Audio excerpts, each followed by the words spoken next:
Welcome to the dugout. I think I need to start with a couple of seconds silence, Daksh. It was something which I personally hadn't expected to be. Right. India posting over 190 runs and then seeing West Indies chase down in emphatic fashion, powering over the line, riding high on contributions from Johnson Charles, Andre Russell, and that game-changing innings from Lendl Simmons. Daksh, it was very well poised for India at the halfway mark. Right. Virat Kohli's unbeaten 89 and a couple of 40s from the openers, Ajinkya Rahane and Rohit Sharma. India seemed in a pretty happy and sorted place. Where did it all go wrong? And even better, I would say, when Jasprit Bumrah got Chris Gayle out early, and then another wicket fell, Marlon Samuels. So India were actually primed to win this match. Having said that, this West Indian team bats deep. And we should not forget that we gave them too many chances. Lendl Simmons got almost 3 lives. So I think, all in all, I think it was a jinx that India couldn't break, probably. Okay. It was a jinx, but one jinx definitely helped India towards the start. We'll come to that later in the program, but you know, just talking about the way India bowled today, 190 was always going to be a good total on any track, no matter how batting friendly that is. And when you get someone like a Chris Gayle out cheaply, who is your game changer in such steep chases or on a big match, where did India go wrong with the ball? I think it was not as much as going wrong with the ball. One-headed track is such that, you know, it helps the team who is chasing second. It gets better in the second innings. And the dew also came into the picture for the spinners. A little bit, So they were not able to really target those areas because of the dew factor.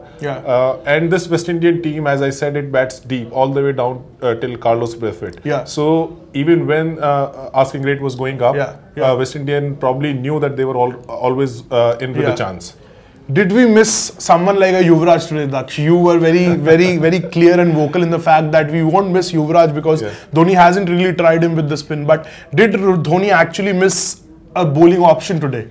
I'm not too sure. If you see, he did not bowl Ashwin completely. You can say that, you know, Ashwin was out of it. He was not really bowling well.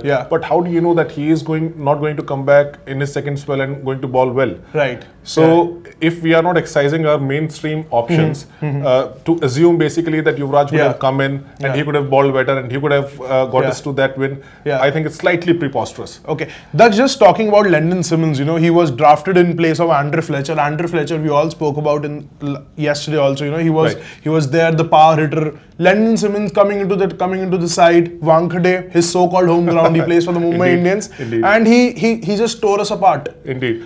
See, the thing is that's why I'm saying that this West Indian team is not a one-man show as it may look like on the surface. And Lendl Simmons exactly showed us that.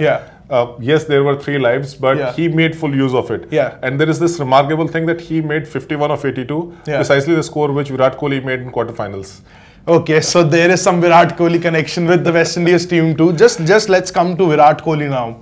It was, the platform was set for him today this time around, because unlike the story of the tournament, the openers gave us a good start. Rohit Sharma, Ajinkya Rahane among the runs, both of them scoring a couple of 40s, and then Virat Kohli doing what he does best, accelerate the innings like no one else could do. That's right. Fantastic knock by Virat Kohli once again. But again, it pointed out to that flaw that, you know, we are probably a little too much dependent on Virat Kohli as far as our batting is concerned. And it was a amazing knock, and I think he nearly did it for us.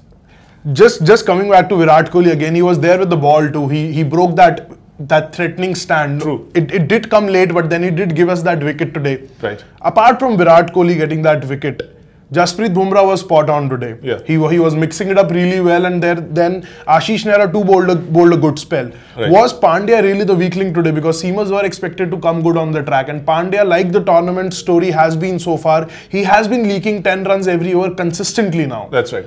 And he was relying a lot on short ball, if you have seen. And these West Indians, they are good. They were just sitting back and pulling and hooking. Pulling it, and this boundary is not too long, obviously. So even if they were not really getting under the ball, it was still sailing over the boundary. So that was the trick probably that Dhoni missed. But there was this big issue that Virat Kohli was bowling the last ball. Last over.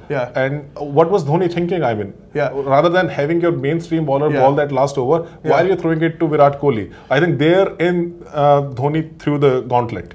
So you just probably mean to say that, you know, Dhoni could have rotated or shuffled his bowlers in a more systematic manner so that he could have kept at least Nehra or Bumrah for that penultimate or the final over of the innings. Probably, yes, probably, yeah, indeed. Because if you are going to bowl your part-timer as your last over, it means that you have already surrendered the game. You have already surrendered the game, yeah. So West Indies literally like stole the game from India now. Now they meet England in the all-important final come Sunday at the Eden Gardens. True. So it was on Twitter, on social media, on Facebook. It was like India are literally heading towards the city of joy. It became more vocal after the halfway mark, but now I think the voices will dip down. But still, there's a final to be played, a trophy to be decided. True. West Indies versus England, exciting. What do you make of it? Quite exciting. West Indies have already beaten England over here. They were chasing a very big score, but that is going to be a very, very different track from Wankhede. The ball will spin a lot. It will be slow. It will grip.